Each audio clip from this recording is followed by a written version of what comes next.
हिमपुर नगर में विराज नाम का एक आदमी रहता था।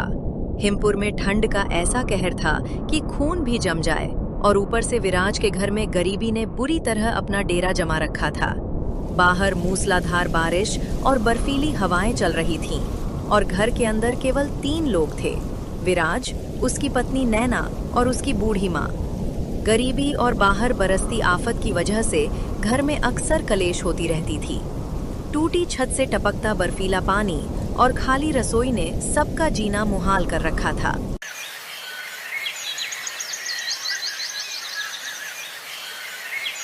एक दिन जब बाहर तूफान गरज रहा था, बूढ़ी माँ कांपते हुए अपनी बहू से कहती है, बहू, पेट में चूहे कूद रहे हैं, ठंड से जान निकल रही है और कल से अन्न का एक दाना नहीं गया। कुछ खाने को गर्म हो तो दे दे, अब ये भूख और ये जारा सहा नहीं जाता। नैना, जो खुद ठंड से सिकुड़ी बैठी थी, झल्लाहट में बोली, माँ जी, अगर हमारे पास कुछ होता तो मैं आपको भूखा क्यों रखती? मैं भी तो भूखी हूँ। ठंड से मेरे भी हाथ पांव सुन्न हो गए हैं। आपके नालायक बेटे ने हमारी जिंदगी नर्क बना दी है। न जाने मैंने कौन से जन्म में पाप किया था जो मेरी शादी इस निकम्मे और आलसी आदमी से हुई। बाहर देखो कैसा प्रलय आया है, और घर में एक सूखी लकड़ी तक नहीं है जलाने को। बहू, ऐसा मत कहो, विराज तेरा पति है। पति होकर कौन सा सुख दिया है उसने मुझे? नैना चिल्लाई। उसकी आवाज बादलों की गरज में दबने लगी। सिवाय भूख, गरीबी और इस टपकती छत के उसने मुझे कुछ नहीं दिया। ये कहकर नैना फूट फूट कर रोने लगी। पत्नी को रोता देख और माँ को ठंड में ठिठुरता देख विराज सोचने लगा, अब और नहीं सहा जाता। ये बर्फीला तूफान और ये गरीबी हम सबकी जान ले लेगी। मुझे कुछ करना ही होगा। एक काम करता हूँ, विक्रांत के पास जाकर कुछ सहायता मांगता हूँ। वो रईस है, उसके पास पक्का मकान और आग है, वो मेरी मदद जरूर करेगा। इतना सोचकर विराज ने अपना फटा पुराना कंबल ओढ़ा और बाहर उस जानलेवा बारिश और बर्फबारी में अपने मित्र विक्रांत के घर की ओर चल पड़ा। कीचड़ और बर्फ में पैर धंसते जा रहे थे, लेकिन विराज चलता रहा। जब विराज कांपता हुआ विक्रांत के विशाल और गर्म घर पहुंचता है, तो विराज की हालत देखकर उसका मित्र विक्रांत अलाव के पास बैठे बैठे पूछता है, क्या बात है विराज, इस प्रलय जैसी बारिश में तुम यहाँ क्यों आए हो? तुम्हारा चेहरा क्यों उतरा हुआ है? क्या बताऊं विक्रांत, गरीबी और इस मौसम की मार ने कमर तोड़ दी है। घर में खाने को दाना नहीं है, छत टपक रही है, हर दिन घर में चिकचिक रहती है। गरीबी ने जैसे चैन सुकून सब छीन लिया है। अगर तुम थोड़ी सी मदद कर दो तो शायद हम इस ठंड में मरने से बच जाएं। कम से कम घर में थोड़ी शांति तो आ जाएगी। देखो विराज, मैं तुम्हारी कोई मदद नहीं कर सकता। मैं पहले ही धन से कई बार तुम्हारी मदद कर चुका हूं। तुमने आज तक मेरा एक भी सिक्का नहीं लौटाया। ऐसा कब तक चलेगा? तुम कोई काम धंधा क्यों नहीं करते? जब तुम्हारे पास धन खत्म हो जाता है तो तुम इस तूफान में भी मेरे पास चले आते हो। मैंने दोस्ती का लिहाज किया, लेकिन अब बहुत हुआ। मैं तुम्हें एक फूटी कौड़ी नहीं दूंगा। मेरा भी परिवार है, मुझे उनकी चिंता करनी है, इस मुश्किल वक्त के लिए बचाना है। विराज की आंखों में आंसू आ गए। इसका मतलब तुम मेरी मदद नहीं करोगे? नहीं, बिल्कुल नहीं। मुझसे भीख मांगने से अच्छा है कि तुम इस मौसम का सामना करो, कुछ मेहनत मजदूरी करो और अपने परिवार का पेट पालो। अब जाओ यहाँ से, मेरे घर में गीले पैर मत करो। अपने मित्र विक्रांत की बात सुनकर विराज का मुंह लटक गया।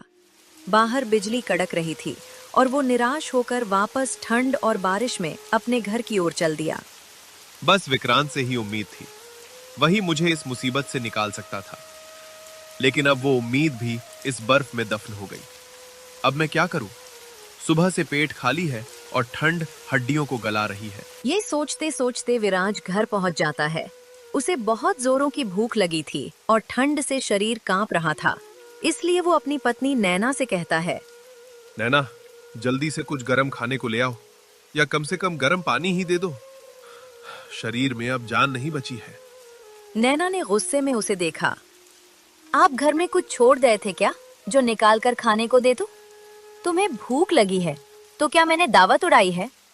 मैं भी तो भूखी प्यासी इस ठंड में बैठी हूँ। मेरी तो किस्मत ही फूट गई जो मुझे तुझ जैसा दरिद्र पति मिला। नैना अपने पति को उल्टा सीधा सुनाने लगी। ये देखकर भूख और ठंड से व्याकुल विराज को गुस्सा आ गया। बाहर तूफान का शोर था और अंदर उसका दिमाग फट रहा था। वो गुस्से में अपनी पत्नी से बोला, धन स्त्री के भाग्य से मिलता है। जब से मैं तुझे ब्याह कर इस घर में लाया हूं, तेरे कदम पड़ते ही मेरे सब कामकाज ठप हो गए।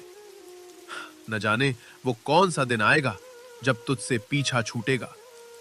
ये सुनते ही नैना आपे से बाहर हो गई और बादलों की गरज से भी तेज चिल्लाकर कहने लगी, तुम खुद तो कोई कमाई धमाई करते नहीं और दोष मेरे सर पर डाल रहे हो।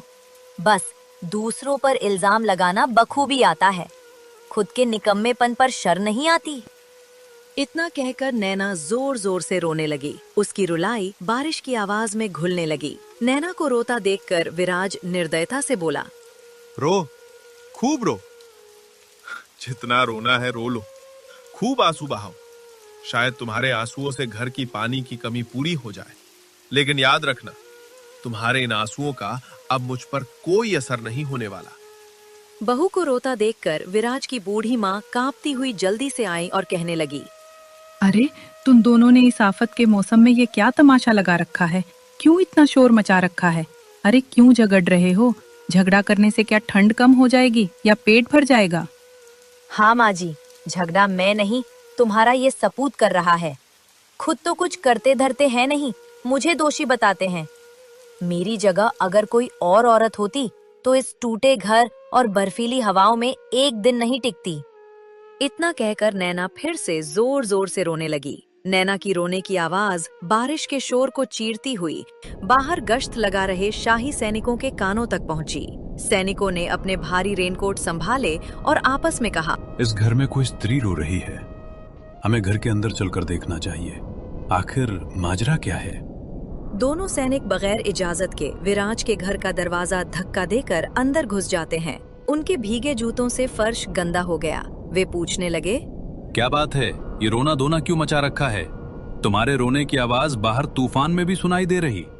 सैनिकों को सामने देखकर नैना ने रोना थोड़ा कम कर दिया। बूढ़ी माँ और विराज ने भी डर के मारे कोई जवाब नहीं दिया। सैनिक कड़क कर बोला, बोलते क्यों नहीं? क्या बात है? जो तुम्हारी पत्नी रो रही है, क्या तुमने इसे पीटा है? विराज ने सैनिक की बात का कोई उत्तर नहीं दिया, बल्कि वो मन ही मन सोच रहा था, कितनी शर्म की बात है। घर की बात नैना के रोने से घर की चौखट लांग गई। अब मेरी नगर में क्या इज्जत रहेगी? इस महिला ने मेरी जिंदगी बर्बाद कर दी। विराज को चुप देखकर सैनिक ने अपनी तलवार पर हाथ रखा और कड़क आवाज में कहा, बताते क्यों नहीं? आखिर क्या बात है जिस वजह से ये स्त्री रो रही है? क्या बताऊं? कुछ बात हो तो बताऊं भी। जरूर तुमने इसे पीटा है। शायद तुम अभी जानते नहीं हो, हमारे महाराज हिमाद्री के राज में महिला का अपमान करने की कितनी बड़ी सजा है। सैनिक की बात सुनकर विराज को गुस्सा आ गया। वो गुस्से में बोलता है, बात कुछ भी हो, ये हमारा घरेलू मामला है। तुम्हें दखल देने की कोई जरूरत नहीं है। और तुमने बगैर पूछे मेरे घर में प्रवेश कैसे किया?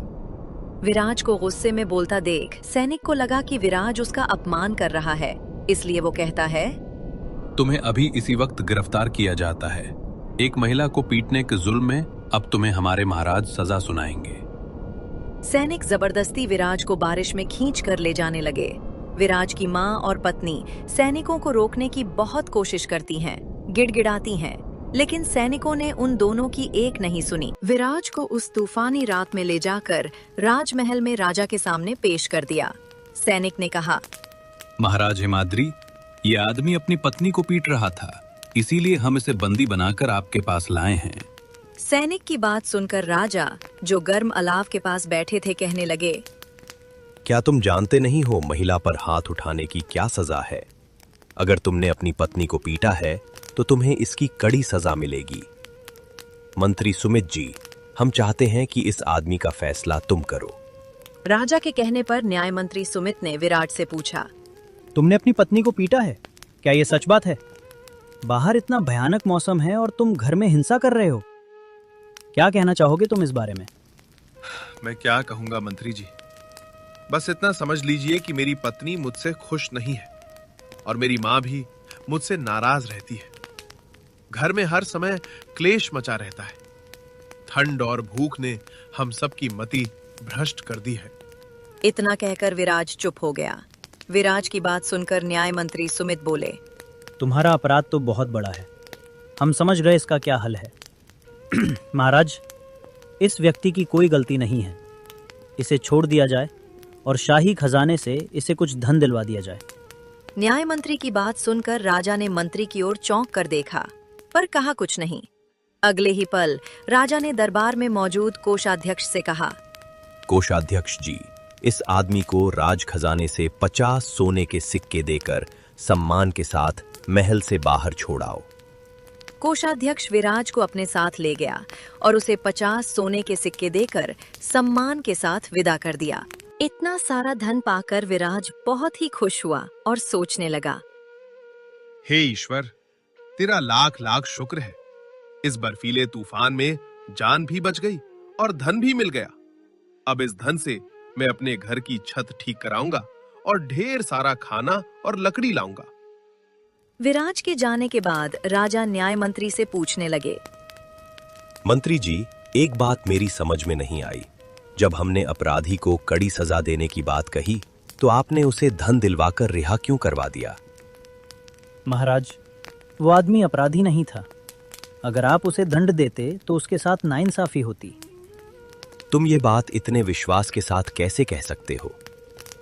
महाराज, 3 सदस्यों वाले छोटे से परिवार में जब तीनों ही सदस्य एक दूसरे से खुश न हो और बाहर ऐसा कहर बरस रहा हो तो समझ लेना चाहिए कि कारण घरेलू नहीं बाहरी है, और सबसे बड़ा कारण धन का न होना और ये जानलेवा अभाव है।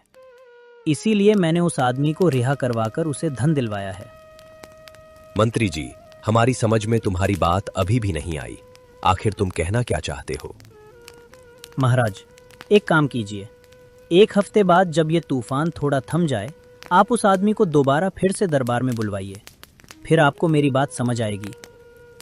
ठीक है मंत्री जी, हम 1 हफ्ते बाद उस आदमी को अवश्य ही बुलाएंगे। उधर जब विराज अपने घर पहुंचता है तो उसे देखकर उसकी पत्नी और माँ दोनों बहुत खुश होती हैं। नैना विराज से कहती है, मुझे माफ कर दीजिए, मेरी वजह से आपको सैनिक इस ठंड में पकड़ कर ले गए।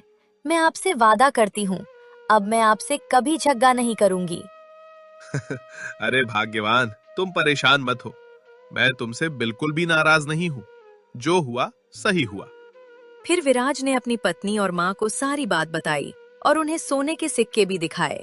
विराज की माँ ने कहा, बेटा, इन सिक्कों से हम लकड़ियां और राशन ले आएंगे, लेकिन ये केवल 3 महीने का गुजारा हो सकता है।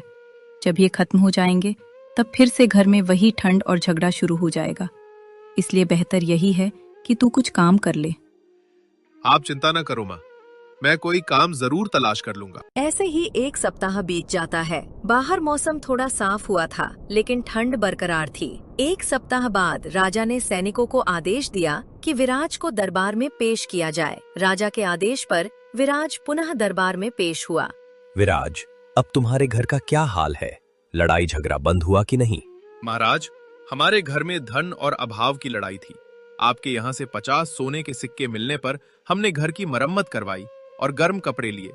अब हमारे दिन बड़े मजे से गुजर रहे हैं। घर में किसी को किसी से कोई शिकायत नहीं है। विराज की बात सुनकर राजा ने न्याय मंत्री से कहा, तुमने ठीक कहा था मंत्री जी, विराज के घर में धन की ही लड़ाई थी। हम तुम्हारे न्याय का लोहा मान गए हैं। न्याय मंत्री सुमित ने विराज को समझाते हुए कहा, विराज, तुम्हारे घर का झगड़ा तभी तक शांत रहेगा जब तक तुम्हारे पास वो 50 सोने के सिक्के हैं। सिक्के खत्म होते ही ये सर्द हवाएं फिर से तुम्हारे घर में झगड़ा ले आएंगी। आप ठीक कहते हैं मंत्री जी। तुम ऐसा कोई काम करो जिससे तुम्हारे घर में धन की कमी हमेशा हमेशा के लिए दूर हो जाए। मंत्री जी, मैं काम की तलाश कर रहा हूँ। काम की तलाश जारी रखो, कोई न कोई काम अवश्य ही मिल जाएगा। इसके बाद विराज राज दरबार से खुशी खुशी अपने घर की ओर चल पड़ा। रास्ते में उसे एक जगह भीड़ जमा दिखाई देती है। लोग आग के चारों ओर घेरा बनाकर खड़े थे। विराज उस भीड़ में चला जाता है और एक आदमी से पूछता है, अरे भाई, इस कड़कड़ाती ठंड में यहाँ इतनी भीड़ क्यों जमा है? ईश्वर ने इतनी बड़ी बड़ी 2 आंखें दी हैं, दिखाई नहीं देता? वो आदमी अपनी बकरी बेच रहा है। बकरी बेचने वाला चिल्ला रहा था, जो कोई मेरी इस वफादार बकरी को 10 सोने के सिक्कों में खरीद ले, जो भी इस बकरी को खरीदेगा उसे कभी धन की कमी नहीं होगी, क्योंकि यह बकरी बहुत भाग्यवान है। जिस भी घर में जाती है उस घर को धन से भर देती है। अरे भाई, जब ये बकरी इतनी ही भाग्यवान है तो तुम खुद ही क्यों नहीं रख लेते अपने पास? दूसरों को क्यों बेच रहे हो? तुम्हारी बात बिल्कुल सही है, लेकिन मेरे पास पहले से ही बहुत धन है। अब मुझे और धन की जरूरत नहीं है। बकरी वाले की बात सुनकर विराज सोचने लगा। अगर मैं इस आदमी से यह भाग्यवान बकरी खरीद लूं तो मेरा घर धन से भर जाएगा और मुझे इस ठंड में बाहर काम भी नहीं करना पड़ेगा। बगैर कुछ करे धन मेरे पास चला आएगा। इतना सोचकर विराज बकरी वाले से कहता है, मैं इस भाग्यवान बकरी को 10 सोने के सिक्कों में खरीदने को तैयार हूँ। ठीक है, आज से यह भाग्यवान बकरी तुम्हारी हुई। विराज 10 सोने के सिक्के देकर बकरी को बर्फीले रास्ते से अपने घर ले जाता है और खुश होता हुआ अपनी पत्नी से कहता है, नैना कहाँ है? जरा जल्दी इधर आओ, देखो मैं क्या लाया हूँ। विराज की बात सुनकर नैना शॉल लपेटे घर से बाहर आती है। जब वो बकरी को देखती है तो वो विराज से कहती है, अरे आप ये बकरी कहाँ से ले आए? बाहर इतनी बर्फ है, इसे रखेंगे कहाँ? मैं इस बकरी को 10 सोने के सिक्के देकर खरीद कर लाया हूँ। ये बकरी बहुत ही भाग्यवान है। जिस घर में भी जाती है उस घर को धन से भर देती है। ये आपने क्या किया जो आप 10 सोने के सिक्कों में ये बकरी ले आए? अरे किसी ने आपको पागल बना दिया है, ठग लिया। अब हम इस बकरी को क्या खिलाएंगे? यहाँ तो खुद खाने को कुछ नहीं है और बाहर घास भी बर्फ के नीचे दबी है। बकरी ने अचानक कहा, आप मेरी चिंता मत करो, मैं जंगल में जाकर बर्फ हटाकर घास खा लिया करूंगी। बकरी को बोलता देखकर विराज और उसकी पत्नी दोनों के होश उड़ गए। ठंड में उनके रोंगटे और खड़े हो गए। विराज बकरी से कहता है, तुम इंसानों की तरह बोलती हो? ये तो बड़ी हैरानी की बात है। मैंने कभी किसी जानवर को इंसानों की तरह बोलते नहीं देखा। हाँ, मैं बोल सकती हूँ। मैं कोई साधारण बकरी नहीं हूँ, मैं भी तुम्हारी तरह ही एक इंसान हूँ। क्या? ये कैसे हो सकता है? बकरी ने अपनी कहानी शुरू की। मेरा नाम काव्या है। मैं एक सुंदर और बुद्धिमान युवती थी। एक दिन हमारे बर्फीले पहाड़ी गांव में एक जादूगर आया। उसका नाम जादूगर काल था। उसने अपनी शक्तियों से तूफानों को रोक दिया, जिससे सब उस पर आंख बंद करके विश्वास करने लगे। एक दिन उस जादूगर की नजर मुझ पर पड़ी। उसने मुझसे विवाह करने को कहा, लेकिन मैंने साफ इनकार कर दिया। मेरे इनकार करने से वो जादूगर आग बबूला हो गया। फिर उसने अपने काले जादू और बर्फीली शक्तियों से मुझे बकरी के रूप में बदल दिया। उसका कहना था, अगर तू मेरी नहीं हो सकती तो किसी और की नहीं होगी। अब तू हमेशा के लिए एक जानवर बनकर इस ठंडे जंगल में भटकेगी। मैं रोती रही, चिल्लाती रही, पर उसको मुझ पर रहम नहीं आया। ये कहते कहते बकरी की आंखों से आंसू गिरने लगे। बकरी को रोता देख नैना का दिल भर आया। फिर वो बकरी से बोली, ये तो तुम्हारे साथ बहुत बुरा हुआ। क्या तुम अब कभी इंसान नहीं बन पाओगी? मेरे इंसानी रूप में आने का सिर्फ एक ही तरीका है, अगर उस जादूगर काल की हिम छड़ी तोड़ दी जाए। वो छड़ी ही उसकी सारी ताकत और इस तूफान का स्रोत है। जब वो छड़ी टूट जाएगी, उसके बाद सारा जादू खत्म हो जाएगा और मैं फिर से अपने असली रूप में लौट जाऊंगी। लेकिन उस जादूगर की छड़ी को नष्ट करना बहुत मुश्किल है। तुम परेशान न हो, मैं तुमसे वादा करती हूँ, ईश्वर ने चाहा तो तुम अपने इंसानी रूप में आ जाओगी। फिर नैना अपने पति से कहती है, विराज, मैंने अपने जीवन में कभी तुमसे कोई चीज नहीं मांगी, लेकिन आज मुझे इस महिला की कहानी सुनकर बहुत दुख हुआ है। तुम्हें कैसे भी इसे जादूगर के जादू से मुक्त करवाना होगा। ये तुम क्या कह रही हो नैना? बाहर देखो, कैसा प्रलय है। मैं उस खतरनाक जादूगर का सामना कैसे कर सकता हूँ? अगर उसने मुझे अपने जादू से बर्फ की मूर्ति बना दिया तो मैं क्या करूंगा? तुम मेरी चिंता मत करो, बस तुम कैसे भी करके उस जादूगर की वो जादुई छड़ी नष्ट कर दो। विराज अपनी पत्नी को बहुत मना करता है, लेकिन उसकी पत्नी अपनी जिद पर अड़ चुकी थी। हार थक कर विराज ने फैसला किया कि वह उस बर्फीले नरक में जाकर बकरी को मुक्ति दिलाएगा।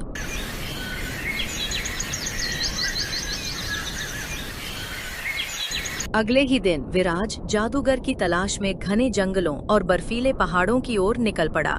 जादूगर की तलाश करते करते विराज को 3 दिन गुजर गए। ठंड से उसका शरीर नीला पड़ने लगा था। एक दिन विराज को एक बर्फ से ढकी गुफा दिखाई दी। गुफा के बाहर धूनी रमाए एक ऋषि बैठे थे। विराज ऋषि के पास गया और प्रणाम किया। तुम कौन हो बेटा, और इस जानलेवा मौसम में यहाँ किस लिए आए हो? बाबा, मेरा नाम विराज है। मैं यहाँ एक जादूगर की तलाश में आया हूँ। फिर विराज साधु बाबा को सारी बात बताता है। विराज की बात सुनकर ऋषि कहते हैं, बेटा, जिस जादूगर काल की तुम तलाश में हो वो बहुत ही खतरनाक है। वो हवाओं को जमा सकता है। तुम्हारी भलाई इसी में है कि तुम यहाँ से वापस चले जाओ। बाबा, मैं जानता हूँ कि ये आसान नहीं है, लेकिन मैं अपनी पत्नी को वचन देकर आया हूँ। अब इस काम में मेरी जान ही क्यों न चली जाए। बेटा, तुम बहुत हिम्मत वाले हो। ये लो, मेरे पास ये अग्नि अंगूठी है, तुम इसे अपने पास रख लो। ये अंगूठी तुम्हें ठंड से बचाएगी और हर मुसीबत में साथ देगी। इससे तुम जो मदद मांगोगे ये करेगी। साधु बाबा से अंगूठी लेकर विराज अपने सफर पर रवाना हो गया। अंगूठी से एक सुखद गर्मी निकल रही थी। कुछ दूर चलने के बाद विराज अंगूठी से कहने लगा, ए जादुई अग्नि अंगूठी, मुझे उस जादूगर काल के बर्फीले महल में पहुंचा दे। आंख झपकते ही जादुई अंगूठी ने विराज को जादूगर के महल में पहुंचा दिया। महल पूरी तरह बर्फ का बना था। जादूगर एक बड़े से बिस्तर पर सो रहा था, लेकिन उसके पास उसकी छड़ी नहीं थी। विराज महल में छड़ी ढूंढने लगा। ढूंढते ढूंढते वो एक तहखाने में पहुंचा, जहां 2 आदमी जंजीरों में जकड़े हुए कांप रहे थे। विराज को देखकर वो डर गए। विराज ने कहा, डरिए मत, मैं विराज हूँ। मैं तुम्हें आजाद करवाने आया हूँ। विराज ने अंगूठी से कहा, ए जादुई अंगूठी, इनकी जंजीरें पिघला दे और इन्हें मुक्त करवा दो। अंगूठी ने अपना काम किया। उन दोनों आदमियों में से एक ने कहा, हमें जल्दी यहाँ से निकलना होगा, लेकिन जाने से पहले हमें जादूगर की वो मनहूस छड़ी नष्ट करनी होगी। लेकिन छड़ी कहाँ है? जादूगर उसे हमेशा अपने पास रखता है, लेकिन अभी वो शायद अपने ध्यान कक्ष में है। एक रास्ता है, मैं और मेरा साथी जादूगर के सामने जाएंगे और शोर मचाएंगे। जब उसका ध्यान हमारे ऊपर हो, तुम चुपचाप पीछे से आकर उसकी छड़ी तोड़ देना। योजना के मुताबिक दोनों जादूगर के कमरे में गए। जादूगर की आंख खुली और उसने गुस्से में कहा, तुम दोनों यहाँ? तुम्हें मेरी कैद से किसने आजाद किया? दोनों ने इधर उधर की बातें करके उसे उलझाए रखा। जादूगर का ध्यान पूरी तरह उन पर था। उतने में ही विराज दबे पांव पीछे से आया। उसने देखा कि छड़ी एक कोने में हवा में तैर रही थी और उसमें से नीली रोशनी निकल रही थी। विराज ने छलांग लगाई और छड़ी को पकड़ लिया। जादूगर चिल्लाया, नहीं! लेकिन तब तक बहुत देर हो चुकी थी। विराज ने पूरी ताकत लगाकर छड़ी को अपने घुटने से मारकर तोड़ दिया। छड़ी के टूटते ही एक जोरदार धमाका हुआ और जादूगर काल वहीं बर्फ बनकर बिखर गया। उधर वो बकरी भी उस बर्फीले तूफान के बीच इंसानी रूप में आ गई। काव्या अपने को असली रूप में देखकर बहुत खुश हुई और नैना से बोली, इसका मतलब है तुम्हारे पति ने जादूगर का अंत कर दिया है। उधर विराज ने जादुई अंगूठी से कहा, ए अंगूठी, हम तीनों को वापस ऋषि बाबा के पास पहुंचा दे। पलक झपकते ही वे तीनों ऋषि के पास पहुंच गए। विराज ने ऋषि को अंगूठी लौटा दी और धन्यवाद दिया। बाबा ने आशीर्वाद देकर उन्हें घर भेजा। जब विराज घर पहुंचा तो मौसम साफ हो चुका था। सूरज निकल आया था। विराज को देखकर नैना दौड़कर उसके पास आई। काव्या ने हाथ जोड़कर कहा, विराज जी, जो आपने मेरे लिए किया है वो मैं शब्दों में बयां नहीं कर सकती। आपने न सिर्फ मुझे जीवन दिया, बल्कि इस पूरे इलाके को उस जादूगर के बर्फीले कहर से भी बचा लिया। आप मेरे लिए भगवान से कम नहीं हैं। काव्या दुआएं देती हुई अपने घर चली गई। उसके बाद विराज अपनी पत्नी नैना और अपनी माँ के साथ उस साफ और सुहाने मौसम में खुशी खुशी अपना जीवन बिताने लगा। अब उनके घर में न तो ठंड का डर था और न ही गरीबी का, क्योंकि मेहनत और प्यार की गर्माहट अब उनके साथ थी।